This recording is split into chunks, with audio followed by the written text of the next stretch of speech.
Bonsoir à tous et à toutes, bienvenue à Ewer. Ravi de vous voir tous et toutes ce soir. Donc, bienvenue à la Villa Vassiliev, qui est maintenant le centre de documentation et de recherche d'Ewer, de l'association Archives of Women Artists Research and Exhibitions. Et donc nous sommes ravis de cette rencontre organisée en collaboration avec Chloé Bonimore et Morad Montazami de Zaman Books and Curating, qui sont aussi des commissaires de la programmation de ce soir, auteurs et autrices de l'invitation aux artistes. Et donc nous sommes plus qu'honorés de la présence des artistes. Bahar Mazadeh, Neda Razabipour et Golnaz Payani. Merci beaucoup d'être venus ce soir discuter avec nous.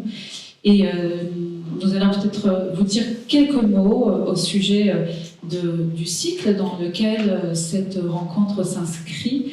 Un cycle que nous avons initié en novembre de l'année dernière et qui vous sera présenté par ma collègue Nina Holz. Merci Mathilda Tachiska. Donc bienvenue. En effet, cette rencontre fait partie d'un cycle que nous avons imaginé et auquel vous êtes aussi invités pour d'autres éléments. C'est un cycle qui doit faire lien entre le présent et le passé, entre le ici et le ailleurs. Comme vous le savez peut-être, nous sommes dans l'atelier de Marie Vassiliev qui s'est installée ici autour de 1910. Elle a réinventé ce lieu de multiples fois.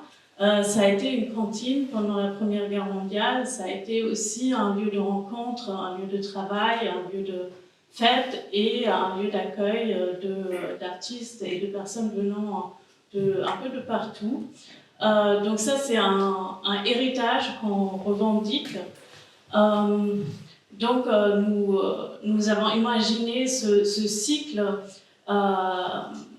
On invite à chaque fois des commissaires à co-construire avec nous et à inviter des artistes qui vivent à Paris ou qui passent juste à Paris et de différentes générations, c'est important pour nous, puisque nous sommes le plus connus par notre site, que vous connaissez probablement aussi, et où nous présentons des artistes plutôt historiques.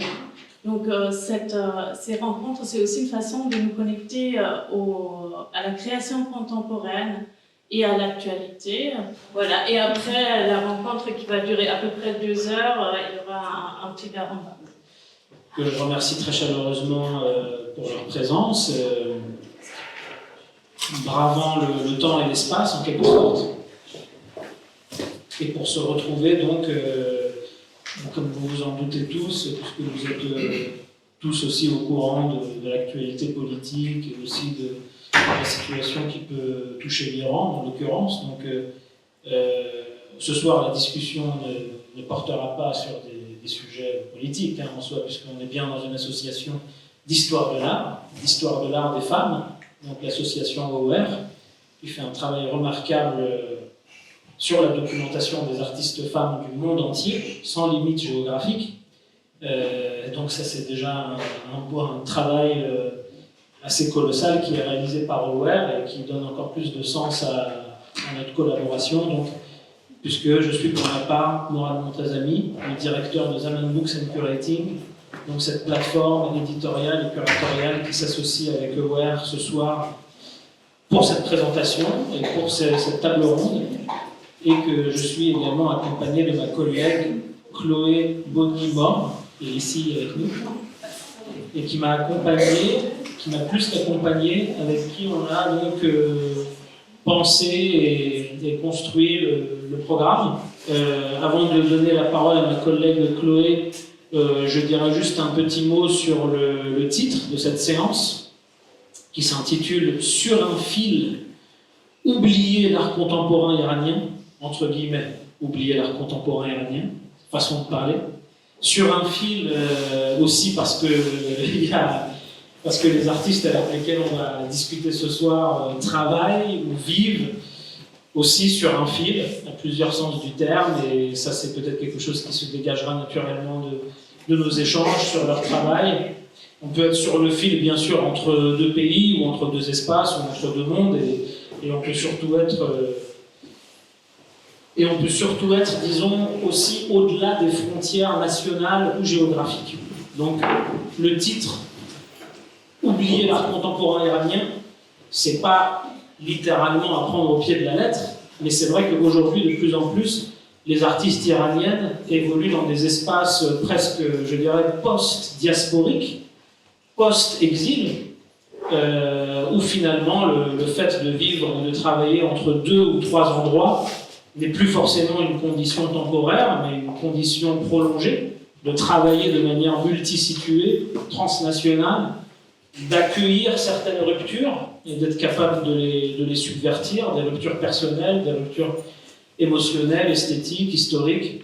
On a choisi ce soir 3 artistes qui offrent un éventail de pratiques assez large et de rapport au médium aussi, à la fabrication de leurs œuvres et de leur discours artistique, même si on retrouvera des thématiques comme le corps, la mémoire ou l'absence, de manière générale, qui pourra aussi servir de fil conducteur. Donc, je te laisse la parole, Chloé, si tu voulais dire quelques mots aussi en introduction sur...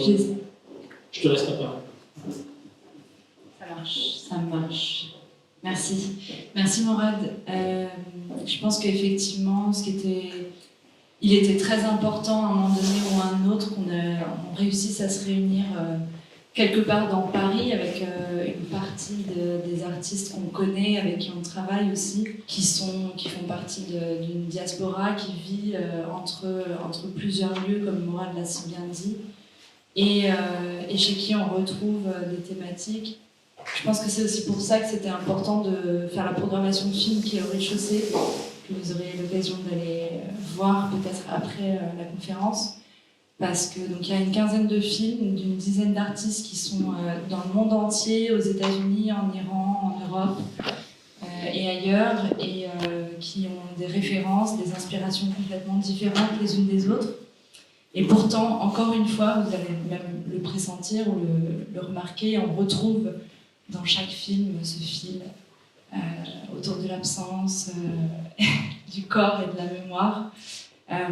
Donc c'était important pour nous de créer un peu ce rayonnement d'artistes et de réunir cette diaspora à un endroit de manière dématérialisée et en présence avec vous. Merci beaucoup de nous faire l'honneur de nous rejoindre ce soir. Ok, on va commencer cette rencontre par toi, Nadia. Donc Neda, avec qui on a déjà dialogué par le passé, et Dieu sait que tu as une histoire longue aussi avec Paris, même si ce n'est pas la ville où tu vis et tu travailles, mais c'est la ville où tu as étudié. Donc je rappelle brièvement sur ton parcours, avant d'entrer dans la discussion, donc que tu travailles entre l'Iran, l'Europe et aussi l'Amérique du Nord. Donc d'avoir réussi à occuper en fait ces bâtiments soit abandonnés, soit inachevés, donc, ce que Robert Smithson appellerait en quelque sorte des ruines à l'envers, et de les occuper avec ces visages de personnes comme vous et moi, d'anonymes, mais qui ont aussi des noms, et de créer un espace presque, on pourrait dire, de citoyenneté, de rendre visible le visage de certains citoyens dans une société en Iran où la place, tout simplement, du citoyen, la place de celui qui veut parler pour la société ou parler dans la société n'est pas toujours la plus simple. Et comment ces choses-là ont évolué? C'est-à-dire, est-ce que de passer à cette visibilité soudaine des années 2000 à une visibilité beaucoup plus sous les radars dans les années 2010, comment tu le ressens? Qu'est-ce que ça a donné dans ton parcours, finalement, d'avoir connu la visibilité et aussi une forme, pas d'invisibilité, mais de visibilité à coefficient beaucoup plus réduit, hein? Même si aujourd'hui on essaye de reprendre des forces et de parler des artistes importants comme toi. Alors, bonjour et merci à tous d'être là, vraiment. Tu as tellement gagné 20 ans déjà. Attends, je dois repasser 20 ans de ma vie, ou plus, parce que c'était pas au début. Non. Tu as fait des choses avant. Oui. Alors, qu'est-ce que tu veux que je dise? Oui, pendant tout ce temps-là, on travaillait. parce qu'on ne pouvait pas faire autrement. Donc, il y avait des œuvres ou des travaux qui étaient mieux vus, les gens qui étaient plus en relation, qui étaient plus curieux, pour venir chercher un peu plus, pour savoir qu'est-ce qu'on devenait. Mais ça se ressentait dans la communauté des artistes, cette période avec plus de visibilité, et ensuite cette période. Oui, mais c'était un peu différencié, c'est-à-dire qu'il y avait encore des artistes qui étaient visibles, mais plutôt les artistes qui étaient dans l'économie de l'art, qui étaient des artistes qui étaient plutôt Dans le marché. Dans le marché de l'art, oui. Donc eux, oui, ça continuait toujours. Donc il y avait,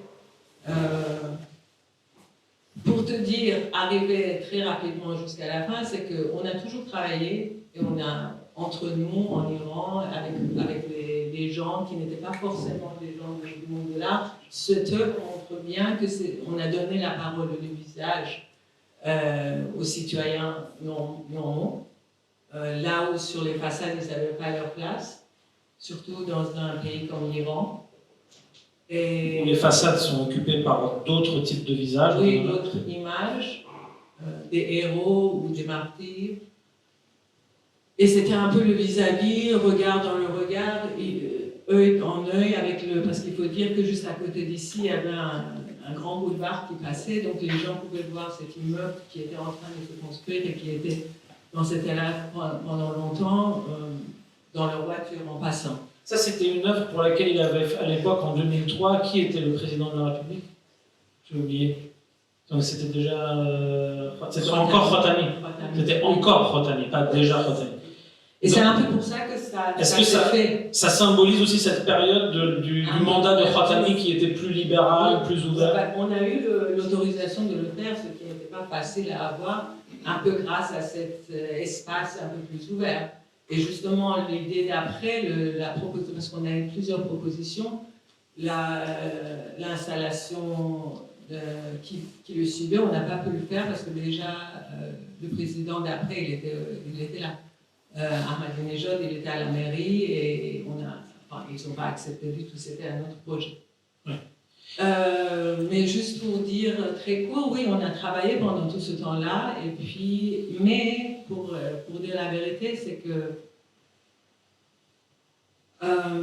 il faut quand même un va-et-vient, il faut quand même un dialogue. On ne peut pas rester dans son aquarium et travailler tout le temps sans avoir de retour et un écho et un feedback. Donc, oui, il y a 2-3 ans, j'avais presque commencé à me dire que j'arrête l'art dans la façon dont je le faisais. Et je vais faire autre chose, je vais faire un autre métier. J'avais commencé à vraiment voir que, ok, j'écris, je fais mes installations dans mon atelier. Pendant 1 an ou 2, c'était comme ça. J'étais ma propre critique d'art, j'étais ma propre philosophe, j'écrivais, je prenais des photos, je faisais des films. C'est vrai qu'il se trouve qu'il y a eu le Covid, mais en l'occurrence, le Covid est arrivé dans une période où les artistes iraniens étaient déjà sous cette espèce de pression économique, de ne plus pouvoir se déplacer, de ne plus être mis en avant dans les institutions. C'était bien avant le Covid déjà. Ça avait bien sûr commencé avant. Le Covid n'a fait que alourdir cette période. Donc, pour toi, tu me rappelles cette période qui était assez difficile. Oui, J'avais essayé de l'effacer. Et puis oui. Et donc, dans ces formes processuelles, conceptuelles, non figées, tu as effectivement travaillé sur cette idée de l'équilibre instable. Peut-être même on pourrait dire de la recherche du déséquilibre, contrairement à la recherche de l'équilibre, en quelque sorte. À l'époque, c'était vraiment pas comme ça. Dis-nous dans l'ordre, alors. Voilà, je cherchais vraiment l'équilibre. Parce que ça commence tout simplement avec ma vie personnelle, et puis la vie autour de moi, et puis la société.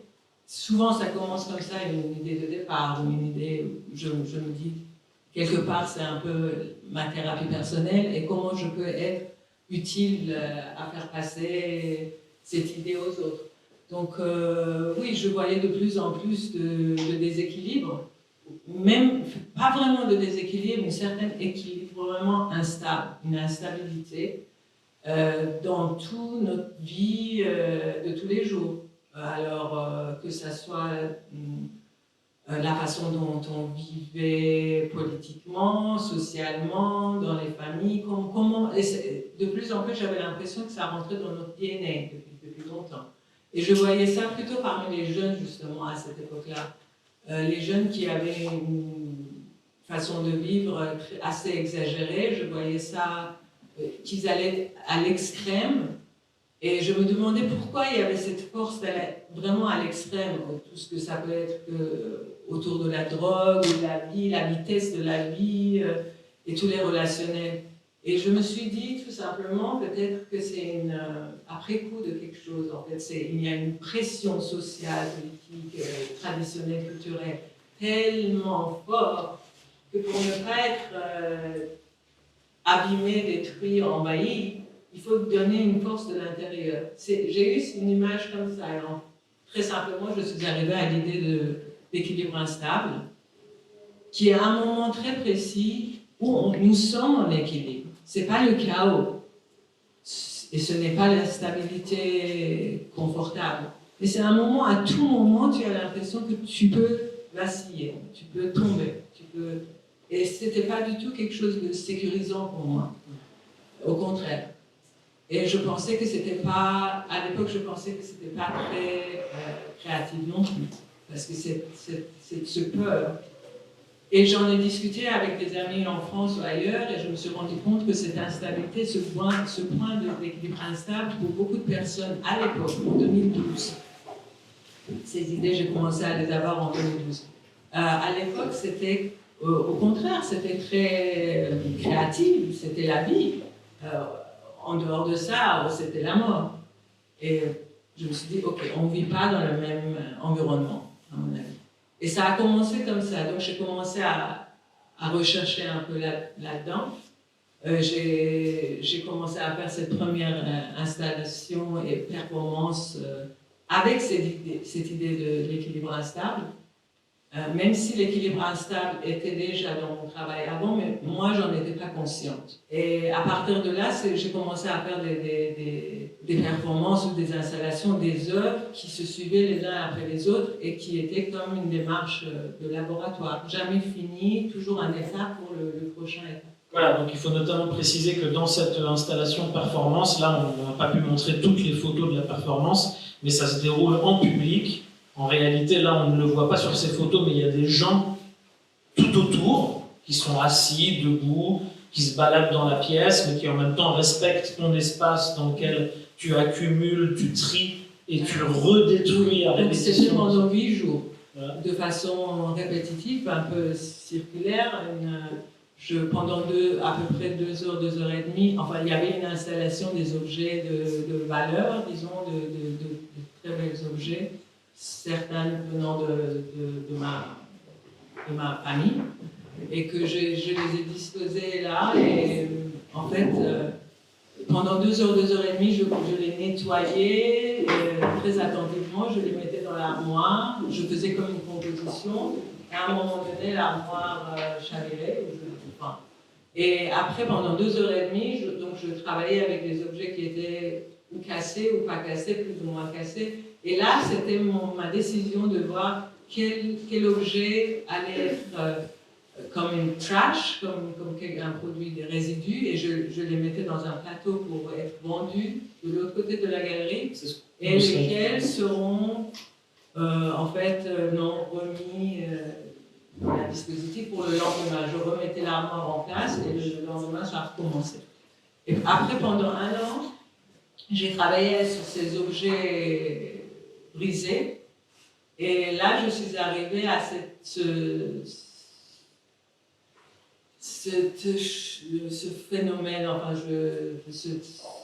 de Age of Chaos, qui est encore un élément qui vient de mathématiques et de physique, mais moi je l'ai su après. En fait, j'ai commencé à travailler et après je me suis rendu compte que ce que je faisais entre la composition et l'accident, ça s'appelait Age of Chaos. Et donc j'ai fait toute une série là-dessus.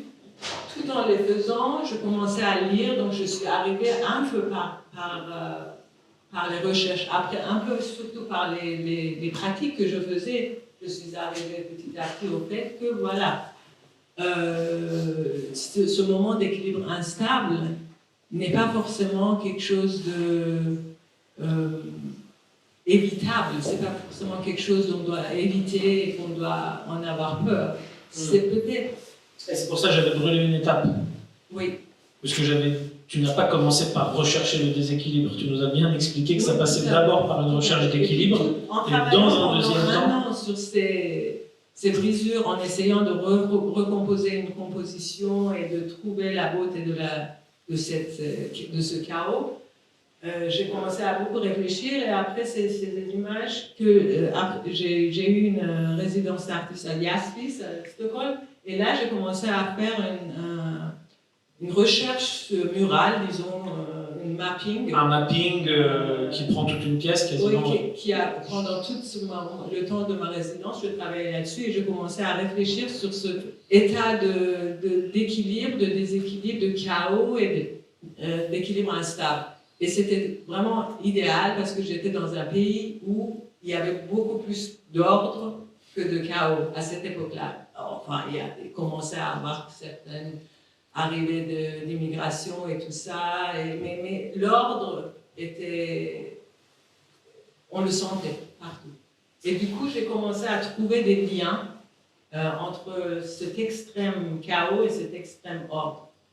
Oui, parce que ce qui est intéressant, c'est que ce travail de mapping où tu vas créer des constellations de concepts et qui vont donc croiser la poésie, les sciences physiques, les mathématiques, l'esthétique et ta vie personnelle, c'est pas un plan théorique qui a été ensuite mis en application, puisque c'est quelque chose qui arrive après les expériences dont tu nous as parlé, qui finalement condense ces expériences et va t'amener ailleurs, et va t'amener aussi donc au stade de l'antifragilité.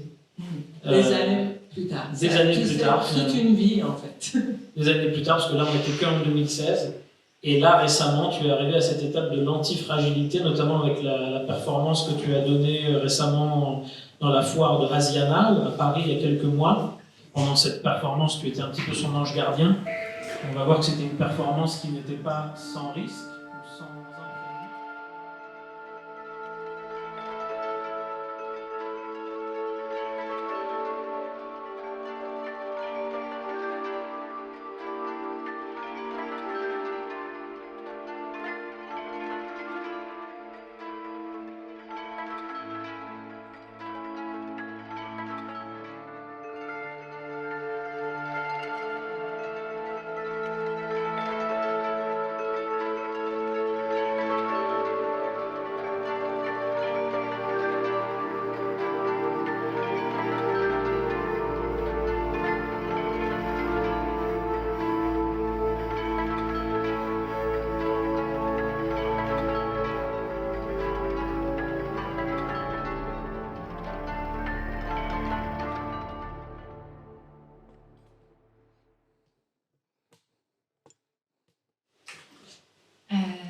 Ça m'émeut un peu de revoir ces images. C'était un moment extrêmement fort. Donc là, on voit quelques secondes, mais Neda a fait cette performance pendant plusieurs jours.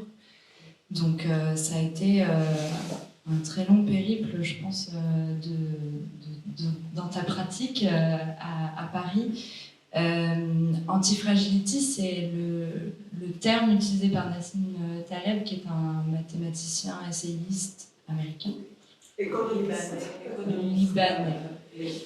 Et qui, lui, s'intéresse à justement cet ordre dans le chaos, qui est un peu cette idée sur laquelle tu marches comme sur un fil depuis quelques années. Et tu as retrouvé, donc, voilà, après la performance à Téhéran, des années plus tard, presque 10 ans plus tard, à Paris, alors que tu cherchais l'équilibre, là, t'as embrassé le déséquilibre et le chaos pour recréer une sorte d'ordre, si on peut appeler ça un ordre, c'est-à-dire que toute la vaisselle qu'on voit sur la table a été cassée par tes soins. Il y a une partie qui venait de cette performance de 2014. Qui a été ramenée, voilà, Oui.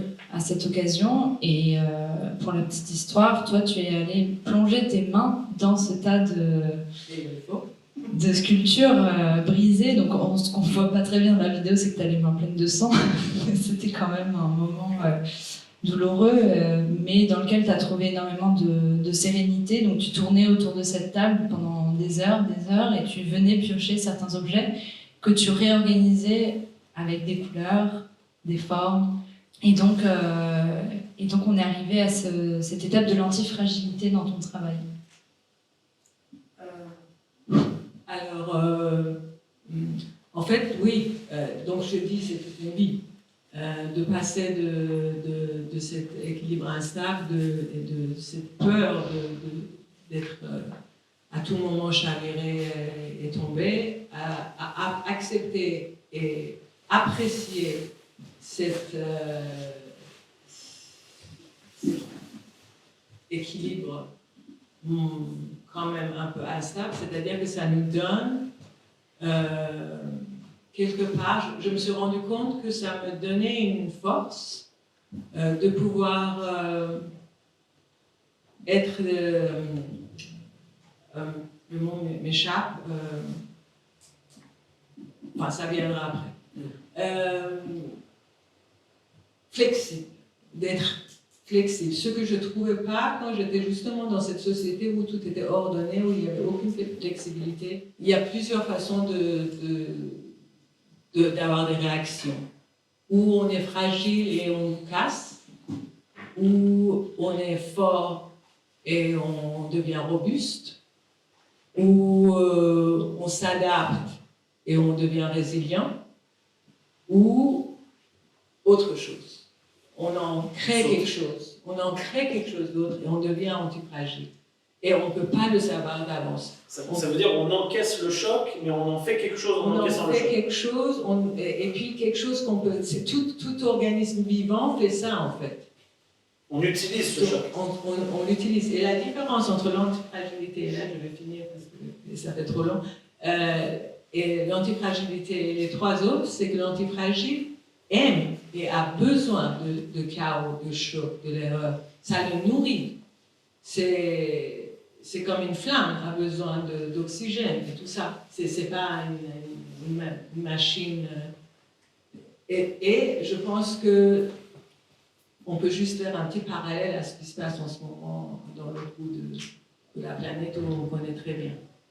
Et c'est vraiment, il y a un besoin de ce choc, de ce chaos pour arriver à quelque chose dont on ne connaît pas. On ne peut pas deviner ce qui va se passer. Et justement, je pense que aussi quand Thalem utilise la figure de l'hydre, le chien qui en coupe des têtes et qui en pousse de plus en plus, et ce qu'on retrouve dans les trois pratiques, c'est vraiment ce fil que vous tirez. C'est-à-dire que ce qui se détruit, c'est comme si ça se recyclait et ça vous mène. Je pense que c'est un peu le fait d'un artiste aussi, d'une artiste, c'est vraiment de se servir de ce leitmotiv qu'il y a au fond de vous, et c'est ce qu'on retrouve particulièrement chez vous trois. En parlant de tirer le fil, je pense qu'on va passer un peu rapidement sur un de tes projets qui s'appelait Self-Service. Peut-être que Morad, tu peux en parler. Oui, et donc moi je voulais juste le rappeler parce que c'est vrai que ça faisait partie des œuvres avec lesquelles on t'a connu aussi en dehors d'Iran. Je faisais référence à ce numéro spécial de la revue Art Press où on avait vu ton travail à cette époque. Et puis à cette époque-là, il y avait aussi les pour et les contre. Il y avait ceux qui critiquaient les artistes iraniens qui utilisent le tapis ou des signes considérés comme néo-orientalistes par certains. Qu'est-ce que l'identité iranienne? Sommes-nous perses? Sommes-nous des vendeurs de tapis, etc. Le fait de choisir quel morceau ou comment, et c'était pas un acte facile, c'était vraiment difficile à découper. C'est déjà un acte créatif et de réfléchir quelle partie de ce tapis je préfère et faire attention à ce que peut-être avant on regardait même pas, parce qu'on marchait dessus. Juste. Et donc quand tu disais que ça faisait écho aussi à la situation de 2009, c'était évidemment les fameuses manifestations massives qui ont eu lieu en Iran en 2009 et qui sont même considérées un petit peu comme une forme d'étincelle de ce qui a aussi donné les printemps arabes par la suite. Je pense que si on veut tenir un peu dans nos timings, il serait bon qu'on passe à Golnoz et donc peut-être on sacrifie un ou deux slides. Merci infiniment Neda. On revient de toute façon après pour avoir une discussion croisée entre vous et je laisse la parole à Chloé pour converser avec Golnoz Payani. Bon, peut-être que du coup, pour introduire le travail de Golnaz aussi, c'est intéressant de rebondir sur cette dialectique construction, déconstruction, destruction même. Golnaz, tu as fait l'école d'art et d'architecture à Téhéran et tu as étudié les arts plastiques à Clermont et une autre chose à Clermont-Ferrand. Il y avait 2 diplômes. En tout cas, tu as commencé à exposer en France vers 2011, je pense, et suite à tes études, et maintenant tu es représentée par la galerie Prince de la Balade. Récemment, on a vu ton travail au Salon de Montrouge, et tu as bientôt une exposition personnelle à Digne-les-Bains, au musée, que j'ai oublié le nom, Nîmes. Alexandre David. Exactement. Et voilà, dans ton travail, on retrouve cette dialectique qui emprisonne un peu quelque chose. C'est ta recherche autour de la disparition, qui n'est pas seulement la disparition, comme on peut l'entendre, du décès, de la mort, de quelque chose qui n'est plus tangible, mais plutôt de faire apparaître des choses qui sont invisibles. Donc c'est une quête. Dans ton travail, tu utilises le textile, le papier. Et je disais tout à l'heure que pour toi, même déchirer une feuille, c'est créer quelque chose. C'est ce qu'on retrouve beaucoup dans ton travail.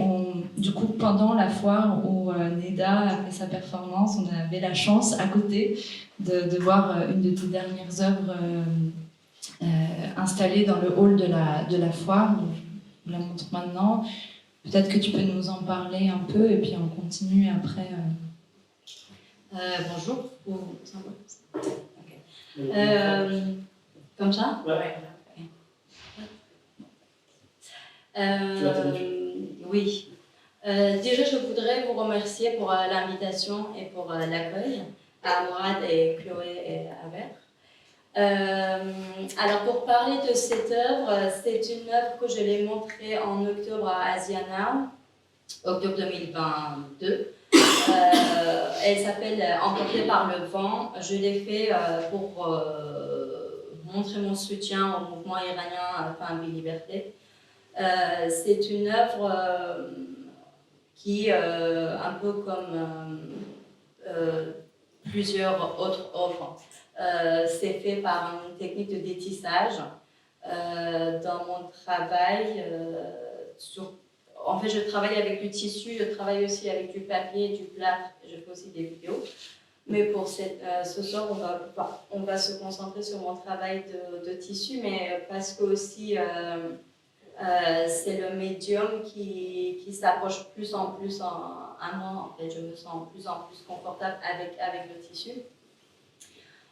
Donc pour ce travail, j'ai acheté un tissu et je défais le tissu jusqu'à arriver à cette forme au fil qui tombe. Donc c'est un travail sur, comme tu as dit Chloé, sur construire sur ou avec ce qui est détruit ou qui est pas complètement détruit, mais quand même qui est tombé en lambeaux, qui est fragilisé, qui est interrompu, si on peut dire. Après, oui, voilà.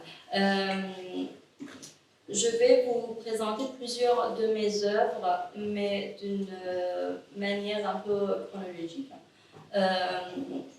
pour parler de tissu. Et en fait, je voudrais vous proposer un peu mon trajet, comment je suis arrivée à ce travail que je fais maintenant. Pour ça, je voudrais raconter très brièvement un peu mon histoire de vie.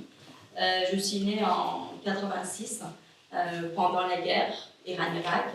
J'avais 3 ans quand la guerre est finie, donc je ne l'ai pas vécu d'une manière très violente, parce que je n'ai même pas compris en fait encore ce que c'est la guerre. D'ailleurs, je pensais que c'est ça ce qui se passe partout dans le monde. Je pensais que c'est la normalité en fait, la guerre. Mais ce qui m'a frappée, c'était après la guerre. C'était les images d'après la guerre. C'était cette vidéo qu'on voyait à la télé, les bus qui ramenaient des survivants, des prisonniers relâchés parfois après même 10 ans, je me rappelle. En fait, ça suit vachement Bon, j'avais 3 ans quand la guerre est finie, mais jusqu'à mes 15 ans, on entendait toujours de ces bus qui ramenaient des gens que toute la famille pensait disparus, mais ils revenaient. Donc ça, c'était intéressant ce qui est intéressant, c'est pas bouleversant, mais sur ces disparus qui réapparaissent. Ça m'a vachement interrogée. Et une autre chose, c'était que dans ma vie en Iran, il y a une grande différence dans la vie de, je crois, tous les Iraniens en Iran. Il y a une grande différence entre le sphère privée et le sphère publique. Ce qu'on vit dans les maisons, c'est pas du tout ce qu'on vit à l'extérieur. Bon, ça peut être, comme un bon exemple, c'est le voile. Dans les lieux publics, on est obligé de porter le voile. Mais à l'intérieur, ça se passe complètement autre chose. Il y a une autre ambiance. Quand on veut faire des fêtes, c'est à l'intérieur des maisons. Quand on sort, c'est éventuellement pour boire du thé. Il y a une grande différence de ce qu'on vit. Et j'ai commencé à travailler avec du tissu, surtout parce que le tissu, par sa fonction, enfin, on utilise le tissu. Ça marche, ça toujours. On utilise le tissu pour cacher quelque chose, mais en même temps pour montrer autre chose. C'est-à-dire, c'est un objet qui remplace. On peut couvrir un mur abîmé avec un morceau de tissu. Ça peut devenir une décoration, mais en tout cas, même dans le vêtement, dans la façon qu'on utilise le tissu, on l'utilise toujours pour montrer quelque chose à la place d'une autre chose. Donc, je voulais parler de la première que tu as mis après le drapeau. En fait, j'ai mis beaucoup de temps, encore. Oui, voilà, merci. C'est un travail que j'ai fait en 2018. C'est une broderie. J'ai travaillé avec du tissu en faisant des broderies, en fait. Donc ça, c'est une forme que j'ai brodée. J'ai acheté le tissu avec ce motif, avec des fleurs. Après, j'ai brodé une forme à la couleur du fond pour cacher ces fleurs. Mais en même temps, vu que je brodais, je créais de relief. Donc, en même temps que cette broderie cachait quelque chose, en même temps, ça donnait plus d'informations sur ces fleurs parce que ça crée ce relief. Donc c'était ça à ce moment-là quand je travaillais le tissu, qu'est-ce que je cache et en même temps qu'est-ce que je montre à sa place. Et c'est comme ça qu'après on arrive alors voilà, merci. Et en travaillant quand je travaillais la broderie, j'étais en résidence en 2018. Par hasard j'abîme en fait le tissu je trouve qu'il y a peut-être quelque chose d'intéressant à chercher. Donc, je commence à chercher une forme et je commence à détisser le tissu pour créer une forme. Ça, c'est une œuvre que j'ai faite ensuite en 2019, qui est 2 mètres sur 140. Je l'ai montrée dans mon première exposition à la Galerie Phrase de la Balade. Ça, justement, la forme qui est détissée, c'est la forme d'un motif iranien qui s'appelle fleur et oiseau. Donc, ce qui m'intéressait, c'était de créer la forme négative. En fait, ce qui fait la forme, c'est ce que j'ai enlevé. C'est par détissage que j'ai réussi à créer une forme. Donc, cette forme qu'on voit au milieu, voilà, le motif fleur et oiseau, c'est la partie que j'ai défait le tissu. C'est-à-dire, sur ça, j'ai enlevé les fils horizontaux. Donc, ça fait que le motif apparaît suite à un travail de défait.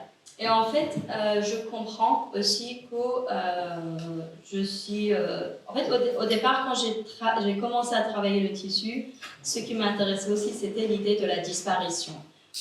Qu'est-ce qui... et aussi quand je suis arrivée... j'ai appris ça. Non. Quand je suis arrivée en France avec une valise en 2009, voilà, j'arrive, je connaissais personne, nulle part, rien du tout. Et j'arrive avec très peu d'objets qui m'appartenaient. Et là, je vois que même si ma famille est disparue, c'est-à-dire qu'elle est plus présente, et mes amis, plusieurs de mes objets me rappellent de ces personnes-là. Donc j'essayais de chercher qu'est-ce qu'il reste quand il y a une grande partie des choses qui sont disparues. Je vais essayer de t'expliquer un peu mieux. J'essayais un peu de chercher dans l'histoire qui existe derrière des objets. Aussi, je me rappelle qu'à ce moment-là, je me sentais un peu comme une trace de ma vie d'avant, de la vie que j'ai eue en Iran. Mais en même temps, en arrivant en France, je suis en train d'être une autre personne parce que des choses qui m'appartenaient ne sont plus présentes. Donc, il fallait que je me présente autrement. Donc, j'ai commencé à réfléchir, à travailler sur la trace, sur quand il y a quelque chose qui disparaît, qu'est-ce qu'il en reste. Et je crois que j'avais même besoin de voir que quelque chose reste. Même si je défais le tissu, j'avais besoin de voir qu'il y a un fond qui reste, un fond qui peut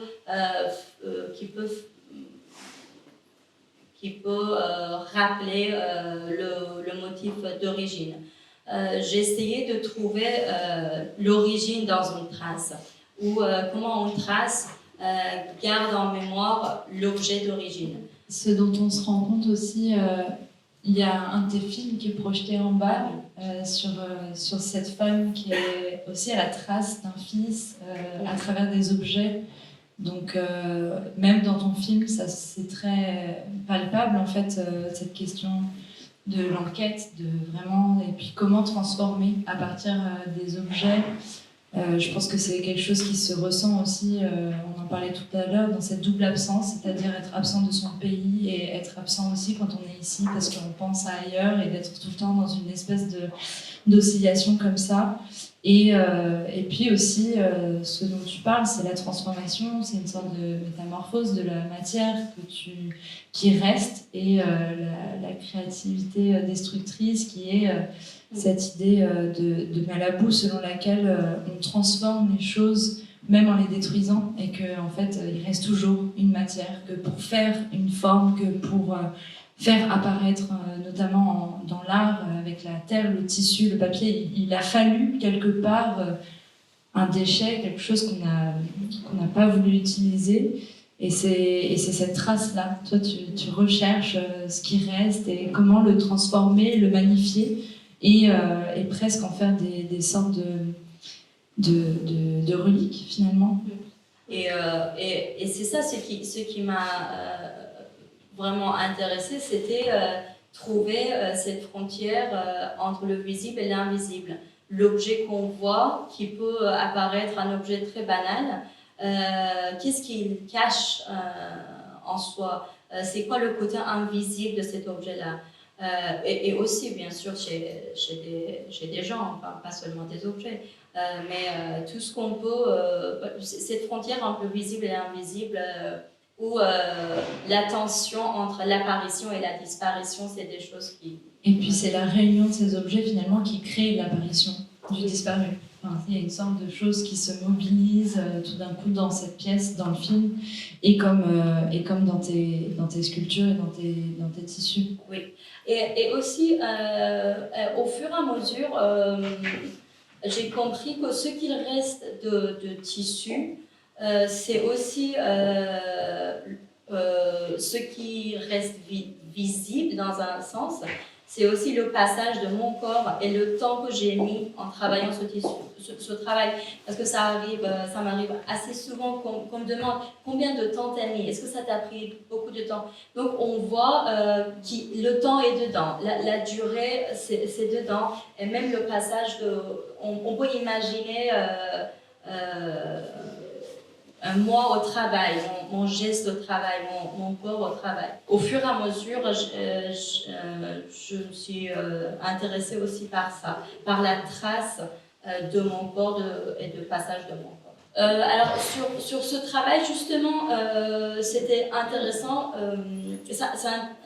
C'est un tissu iranien, jusque-là, je ne sais pas s'il y en a d'autres ou pas, mais pendant une période, j'ai commencé à travailler avec les tissus iraniens parce que, voilà, vu qu'il y avait cette recherche sur moi et mon origine un peu, j'ai commencé aussi à travailler avec le tissu iranien, mais et ce qui était intéressant, c'est que sur ces tissus-là, la trace qui reste, ça devient une nouvelle forme qui est différente de motifs. Ça devient une forme indépendante de ce tissu, comme une nouvelle identité. En fait. Ça prend une nouvelle identité.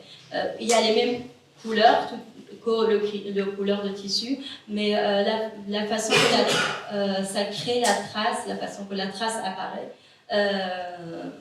ça crée une forme avec une nouvelle identité. Peut-être tu veux parler de cette série qui est pour le coup presque plus tangible. Il y a c'est carrément des anthropomorphiques, il y a carrément des visages qui apparaissent, des silhouettes. Et si on peut t'ajouter une question en même temps, est-ce que tu ne fais que détisser ou est-ce que le détissage devient un tissage à partir d'un certain moment? Parce qu'on a l'impression qu'effectivement ça creuse, donc ça soustrait. Mais d'après, dans l'effet négatif que ça crée, et notamment dans la manière dont ça tombe, et donc dans la manière où ça redevient une espèce de chose débordante ou qui n'a plus de cadre, même si tu insistes souvent sur ces cadres. Donc, on se dit que tu recherches cet effet de limite, mais à quel moment ou à quel point il y a du tissage dans le détissage? Ou alors c'est que du détissage? Et le détissage ne redevient jamais du tissage. C'est très intéressant, je trouve, ce que tu dis. Je ne l'appelle pas de retissage, mais ce qui m'intéresse, c'est que je perturbe le tissu, je détisse le tissu, mais à la recherche d'un nouvel ordre. Je veux que de désordre et de chaos que je crée dans le tissu, j'arrive à un nouvel ordre. Ça tient Une nouvelle harmonie. Voilà, oui. Que tu cherchais la limite aussi. Parce que c'est vrai qu'il y a certaines œuvres pour lesquelles tu utilises des cadres et d'autres où c'est beaucoup plus libre et en même temps il y a ces formes qui sortent et donc il y a une sorte de... Il y a un échappatoire, il y a encore cette histoire de la trace, mais c'est vrai que le cadre n'est pas toujours aussi présent. Le cadre est toujours présent parce que, oui, c'est vrai, c'était toujours aussi comme ça. Même quand je travaille avec d'autres choses, le cadre est là. Parce que le cadre, pour moi, ça représente justement l'objet encadré, l'objet d'origine. Donc j'ai besoin de ce cadre. Alors, même mon travail, oui, voilà ça suggère aussi le relique. Ça, c'est une installation que j'ai fait, j'ai montré aussi à la Foire Asiana en octobre, bientôt. Je voulais créer une installation un peu inspirée des installations des cadres de 18e, dans lequel on encadrait des portraits de famille, c'était quelque chose, une installation un peu familiale. Et aussi, ça m'intéressait de travailler avec des cadres anciens, justement, qui ont une historicité. Quand on voit un cadre ancien, et on l'appelle un cadre ancien, c'est qu'on peut savoir qui a du vécu derrière. Donc ça m'intéressait de créer un peu une sorte de dialogue avec le passé de ces cadres-là. Et essayer peut-être imaginer tout ce qui était déjà encadré ou comment je peux parler de l'absence de cette image qui était auparavant encadrée et en même temps créer une nouvelle forme. Parler de ce rapport au passé, peut-être qui est intéressant aussi dans la question de l'absence, où justement on fait des va-et-vient en permanence avec la mémoire. Et le fil est quand même un objet traditionnel, de pratique. qu'on retrouve, et donc tu mobilises d'une certaine manière cette histoire, et en même temps elle disparaît. Enfin, il y a quelque chose de complètement nouveau qui se crée, on la voit même pas. Enfin, moi, le cadre ancien, je le vois, mais c'est même pas ça qui attire mon attention. Et dans tes motifs aussi, dans ceux que tu crées, ceux que tu choisis, les motifs floraux, l'oiseau, comment est-ce que tu vas chercher ces choses-là? Est-ce que c'est juste dans ta mémoire? Est-ce que c'est des choses qui occupent ton quotidien? Je sais que tu travailles dans un endroit qui est très occupé, avec plein de choses comme ça qui viennent dans tes œuvres aussi. Et en même temps, c'est extrêmement subtil. En fait, ça dépend vraiment de projets et de thèmes que je travaille et le lieu où je vais montrer ces œuvres-là. Par exemple, voilà, l'installation d'Abel qui s'appelle Au bord de l'oubli, c'était parce que je savais que je vais montrer au musée de la Monnaie. Donc, c'était intéressant de créer un lien avec voilà, le musée, ça me donnait cette idée-là. Ou pour mon exposition justement au musée Alexandre David-Net pour janvier 2024, je vais faire des choses qui sont liées avec le trajet qu'elle a parcouru en Asie. Donc voilà, ça dépend aussi du Et peut-être qu'on peut conclure avec le Grand Même Rouge, qui du coup et encore une fois cette œuvre qui sort du cadre, et là il y a carrément le négatif qui vient prendre l'espace, qui est presque plus de l'ordre de l'installation que... Oui, en fait, j'ai essayé un peu de dessiner le trajet que j'ai passé dans mon travail, et je voulais montrer ce travail en dernier parce que c'est un peu la direction que ça prend mon travail, et sur ce que je disais tout à l'heure sur mon corps au travail ou le geste de tissage. J'aimerais que voilà, ce geste-là et cette apparence corporelle soit plus visible dans le travail. Voilà. Merci beaucoup. Et je vais passer le micro et Merci passer beaucoup. au travail de Marad. Merci à vous deux, Chloé et Golnaz. Alors, pour présenter brièvement Barol, donc elle a ce travail à mi-chemin entre la création plastique et la recherche théorique ou historique.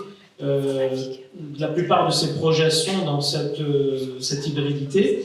Elle travaille aussi, donc c'est ce qui va nous intéresser, sur des dispositifs cartographiques, des dispositifs cartographiques donc, qui passent par le numérique, pour une diffusion plus efficace et aussi une forme d'archive en fait évolutive. C'est bien sûr ce que permet le numérique. Barol va aussi nous expliquer que c'est aussi lié à aussi une question de mémoire orale. Aussi, la carte n'est pas que la carte en tant que dispositif, on va dire, graphique ou même dynamique, mais la carte est aussi finalement un réceptacle de voix, de trajectoire, notamment, donc, puisque tu as travaillé sur plusieurs dispositifs cartographiques, on n'aura pas le temps aujourd'hui de les évoquer tous, on va surtout se concentrer sur une de tes cartes, qui est la carte des absentes, en anglais, The Map of the Absentees, parce que le site internet est dénommé en anglais, Map of the Absentees, et donc je ne vais pas te prendre plus de temps, on serait ravis de t'entendre là-dessus, notamment cette carte en particulier qui traite des réfugiés politiques d'après la révolution dite islamique de 1979 et le destin ou les trajectoires brisées et parfois, pourquoi pas, ressuscitées de ces réfugiés politiques presque entre la vie et la mort, on peut dire, ou entre leur disparition et leur réapparition, leur voix dans ce dispositif. Merci infiniment, Barol, de nous présenter ça. Bon, tout d'abord, je vais remercier l'équipe d'Aver pour nous avoir généreusement accueillis ce soir. Merci au public et merci à Chloé et Morad pour l'organisation de cette table ronde. Ma cartographie des absents, c'est une cartographie qui est née... Voilà, la cartographie est très large, qui est née vraiment d'une expérience personnelle et vécue. Les absents, pour moi, sont des militants qui ont participé à la révolution de 1979, des différents groupes de gauche qui étaient opposés au régime monarchique et qui vont être opposés aussi à un régime islamique. Qui sont obligés de quitter le pays pendant les années 80 à cause de la violence de régime. Donc on parle ici de violence de masse. Il y a un terme universitaire pour parler de ce genre de violence qui est politicide, très proche de génocide, c'est-à-dire exterminer un groupe politique parce qu'ils appartiennent à une idée politique. Donc, cette cartographie vraiment vient, comme je viens de dire, d'une expérience vécue, une expérience que je ne peux pas le définir autre que par le mot absence. C'est-à-dire que dans les souvenirs que mes parents m'ont racontés ou dans leur album de photos, il y avait des gens que je ne connaissais pas, mais qui m'étaient proches, mais que je savais qu'ils n'étaient pas morts. Parce qu'en fait, dans ma famille, il y avait beaucoup de gens qui ont été exécutés, qu'ils n'avaient pas de tombe, en fait, qu'ils étaient jetés dans les fosses communes. Donc je savais qu'il y avait une différence, en tant qu'enfant, je savais qu'il y avait une différence entre ces personnes qui sont mortes, qu'on n'a pas de traces d'eau, et ces personnes qui sont absentes, mais qui ne sont pas là, qui ne nous appellent pas non plus, parce que les lignes téléphoniques à l'époque, je parle vraiment fin 80, 90, avec un contrôle extrême sur tous les échanges et communications. Et donc, ces personnes-là, ils étaient absents. Et j'avais ce sentiment, il y a quelque chose qui est altéré, il y a quelque chose qui a été touché, il y a quelque chose qui a été modifié. Et cette expérience de l'absence, ce sentiment de l'absence, se diffère de l'absence de la personne morte ou de choses absentes. Quand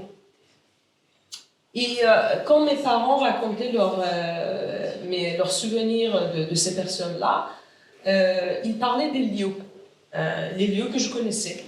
Ils racontaient qu'est-ce qui s'est passé dans ce lieu avec ces gens-là. Donc il y avait, moi et ces absents, on avait des lieux en commun. Ces lieux qui appartiennent aujourd'hui à mon passé aussi également.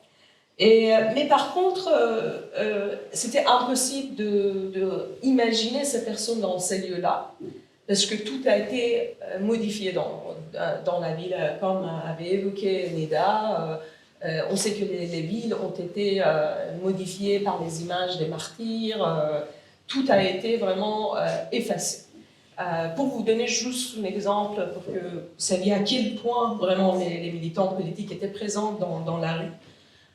Au début de la Révolution, il y avait une initiative populaire de la part de la population qui nommait les rues de Téhéran ou les rues de leur ville à partir des noms des militants de différents groupes. De cette manière-là, le pluralisme qui était présent au sein de la révolution 1979, que j'évite de dire révolution islamique, car ce n'était pas, était présent dans la rue. Mais tout de suite après, quand la République islamique a pris le pouvoir, ces noms ont été effacés. Donc, dans la ville, il n'y avait rien qui pouvait vraiment montrer leur présence dans la ville. En fait, tout a été supprimé. Et on sait que l'espace public, c'est l'espace d'apparaître de militants politiques. C'est l'espace où des militants politiques va venir parler, va venir faire des actions politiques. Et donc, j'essaie d'être aussi un peu rapide. Donc, pour vous dire que quand je parle de l'absence, je ne sais pas exactement de quelle image je me réfère pour parler de cette absence, parce que cette absence n'a pas d'image. En fait, l'exode des militants politiques des années 80 de l'Iran n'a pas d'image. Donc, je parle de ce besoin de comprendre de cette histoire, c'est le besoin de comprendre le passé de ces militants. Et ce besoin m'a conduit à mener une enquête intime qui traite d'une manière sensible la mémoire de ces absents. C'est-à-dire que je ne peux pas reconstruire ce qu'ils ont vécu, ni montrer ce qu'ils ont vécu dans ces rues. Et quand je parle des héros des années 80 de Téhéran ou d'autres villes, on peut parler encore de Kurdistan où la violence était extrême, mais je vous parle des héros qui étaient, si on parle seulement de Téhéran, des héros qui ont été bombardés, parce qu'on est à l'époque de la guerre. En même temps, il y a une recherche policière, mais très sévère contre les militants politiques. Ils n'arrivent pas à trouver des endroits pour dormir. Parfois, ils finissent de dormir dans la rue. Donc, les rues de Téhéran étaient en même temps les scènes on va dire, des assassinats politiques. Donc, je ne pouvais pas construire tout ça. Et je me suis dit, qu'est-ce que je peux faire? Comment je peux rapprocher, à la fois en tant que chercheuse, mais aussi artiste, de cette mémoire, que si je ne m'approche pas de cette mémoire, elle va disparaître.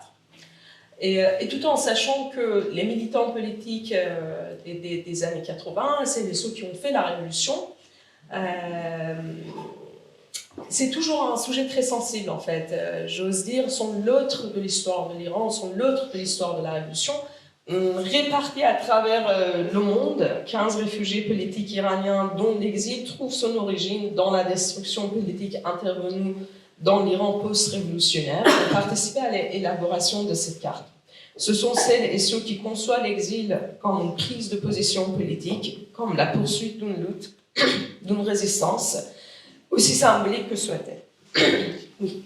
Chaque voix raconte un souvenir, une pensée, une analyse ou un événement lié à un lieu précis de Téhéran. Ces voix qui ne permettent pas de construire un récit historique et détaillé, tentent d'établir à travers la carte actuelle de Téhéran un rapport dialectique entre le passé et le présent. Cette carte, certes lacunaire, tente de donner la possibilité de se confronter à cette autre de l'histoire de la révolution de 1979, à une mémoire amputée, exilée, susceptible de faire ressurgir une altérité politique perdue. Cette cartographie, en tenant de dessiner les empreintes des absents et des absentes dans la ville, interroge la neutralité à laquelle la carte semble prétendre à l'écart des désastres politiques. La carte des absents, qui a un projet ouvert, peut être appréhendée comme un petit acte de résistance face au pouvoir autoritaire de la carte. Elle est la transposition d'une installation cartographique sonore. Au début, j'avais fait une installation physique, comme vous pouvez voir. En fait, on entendait les voix des exilés sortis des... En fait, j'avais créé un dispositif multicanaux et on pouvait entendre tous les voix en même temps. C'est des haut-parleurs, n'est-ce pas? C'est Pour ceux qui sont loin. Oui, c'est des haut-parleurs. On pouvait tourner autour de la table. Et on pouvait entendre un brouhaha humain, en fait, et en fait impressionné par toutes les voix qui sont forcées d'absenter de la ville et de sa vie politique. Quand j'ai montré ce travail la première fois, je me suis dit, il y a un problème politique avec ce genre, avec ce travail physique. Parce que les spectateurs, les auditeurs, ils n'arrivent pas à tisser des liens intimes avec les absents, et en quelque sorte, comme quoi, moi je participe aussi à cette politique qui a fait effacer ces exilés. Alors que l'exilé, on le sait, c'est ce que l'exilé vit. En fait, il lutte en permanence contre le silence et l'oubli. Donc je me suis dit, cette installation va encore rentrer les exilés dans l'anonymat, parce qu'on ne va pas entendre leur récit. Donc c'est l'idée de site web qui m'a venue à ce moment-là. Et je trouvais que l'idée de site web est en lien avec les valeurs politiques de projet, parce que le site web peut voyager, peut aller en Iran, peut aller aux États-Unis, peut aller en Europe, là où veut. Et j'ai pas besoin de montrer mon travail dans le cadre d'une galerie, d'un musée, avec pour seulement on va dire des visiteurs et des auditeurs déjà bien avertis, et que le site web peut exister en dehors des espaces physiques, et c'était la meilleure solution. Et une solution, je veux dire, qui avait une dimension politique. Donc, il y a des explications en 3 langues, on peut lire dans l'à-propos. Il y a des articles, si vous avez le temps de lire des choses très, très sérieuses, c'est pas mal. Par contre, moi je pense que le mieux, c'est peut-être écouter un des récits pour comprendre exactement de quoi on parle. Il y en a beaucoup, en fait, qui sont vraiment bouleversants et ils se complètent. Et je veux dire, le récit vient de l'époque de Shah et se continue encore dans les années 80. Et parfois, et je vais peut-être montrer quelques-uns pour montrer des images, parce qu'il y a des images aussi. Et parfois, en fait, ils m'ont envoyé des images. Par exemple, là, ce récit-là, c'est la personne qui m'avait raconté, en fait, il parle de jours où on a la population, pendant la Révolution, ils ont libéré la prison de Devine. Raison le peu que nous, on en entend aujourd'hui beaucoup de prisons de Devine. Et il m'a envoyé des images de jour de la libération de prison de Devine, de son archive personnelle. Il y a encore, par exemple... Et là, il y avait du son aussi. Il y a du son. On va écouter des récits. Bon, là, par exemple, cette dame m'a raconté une histoire très, très personnelle parce que elle était obligée de changer tout le temps sa maison. Et ça s'est passé quelque chose parce que en fait, elle était obligée. Du coup, son fils avait brûlé sa main et cette trace de brûlure sur la main de son fils est toujours présente. Donc, elle m'a envoyé une photo de leur vie d'avant. Il y a beaucoup d'images. Est-ce que tu suis un protocole forcément systématique dans lequel il y a toujours du son et des photos, ou est-ce que ça peut être aléatoire et plus lacunaire? Aléatoire, en fait. J'ai essayé de leur donner le plus de liberté possible. Ils pouvaient raconter, comme je dis, une analyse, une pensée, un souvenir avec image ou sans image. Bien sûr que je préférais qu'il y ait l'image. Là, c'est une histoire qui est assez intéressante. C'est sur la question de torture à l'époque du Shah. La personne a été tellement torturée qu'il pensait qu'il méritait d'être mort, il méritait d'être torturé. Il y en a beaucoup. Donc, je ne vais pas parler de toutes les... Mais on va peut-être écouter le récit de Roman Moradi, l'image qu'elle m'a envoyée, en fait, les images qu'elle m'a envoyées, ils font vraiment faire écho à ce qui se passe aujourd'hui. Ça, c'est l'image, c'est les images qu'elle a... En fait, je vais écrire les dates. Ça, le premier, c'est... En fait, elle était enseignante. Et aussi partisan d'un parti politique de gauche. Première image, c'est dans sa classe 1979. Bon, on va écouter peut-être un peu, voilà. On va peut-être... C'était une période très difficile. Je veux parler des années 1981, 1982, 1983, 1984.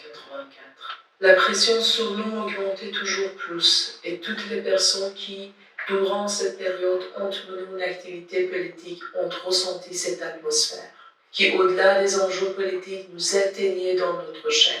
Nous avions le sentiment à cette époque que notre environnement devenait de plus en plus petit et que notre espace était de plus en plus restreint. C'est ce que je ressentais personnellement, tout comme beaucoup de mes camarades. Ce n'était pas seulement parce que j'entendais les informations et que je savais qu'il y avait des ordres et des arrestations. C'est quelque chose que l'on ressentait dans la rue également. Les gens se méfiaient les uns des autres. Dès que quelqu'un quittait un lieu qui lui était familier, tous les regards étaient suspects. Et les rendez-vous que nous nous donnions entre membres de notre organisation devaient être préparés très minutieusement. Lorsque nous arrivions, nous devions nous assurer... Peut-être pas, vous prenez votre temps pour l'écouter, mais je crois que Romain a très bien raconté l'ambiance de cette époque. Je vais peut-être finir juste sur le choix de la carte, parce qu'on en a parlé de pourquoi la carte. On sait que la carte, c'est, on va dire, l'image simplifiée des phénomènes complexes, mais aussi on sait que la carte sert le pouvoir politique en place. On va dire la carte est l'alliance de science et de pouvoir politique. Et moi, j'avais envie de renverser ce constat, j'avais envie de casser les statu quo de la carte. Je voulais que cette carte qui sert à la République islamique pour venir placer les noms sur les rues, et tout simplement, sur la carte d'Iran apparaît par exemple le nom de la République islamique. Je voulais que cette carte, même carte, qui sert au pouvoir en place, serve, cette fois-ci, service des opposants de régime. Donc voilà, c'est tout simplement et plus brièvement, voilà. Je finis là.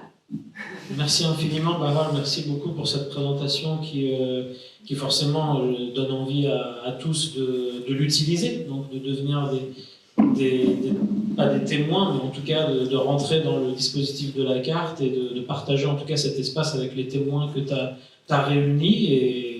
Et encore une fois, les gens qui s'intéresseront à ton travail verront que tu as créé d'autres dispositifs cartographiques, notamment une cartographie de la destruction et aussi une cartographie du manque, qui sont aussi liés à des espaces de deuil en Iran, notamment le cimetière de Khovalan, mais sur lequel on aurait pu faire une petite conclusion, mais je crois que si on veut quand même... à la base, on voulait aussi avoir une discussion croisée, mais il faut aussi qu'on prenne des questions du public. Il est bientôt 20h, et donc il faut qu'on fasse attention, parce qu'on voulait aussi prendre un verre après pour que vous puissiez avoir un échange plus informel avec les artistes. Donc peut-être sans transition et peut-être sans prolonger, même si on aimerait bien prolonger la discussion entre les trois artistes, ce qu'on n'est pas vraiment réussi à faire. En tout cas, on l'aura fait implicitement à travers vos trois propositions généreuses, précises, incarnées.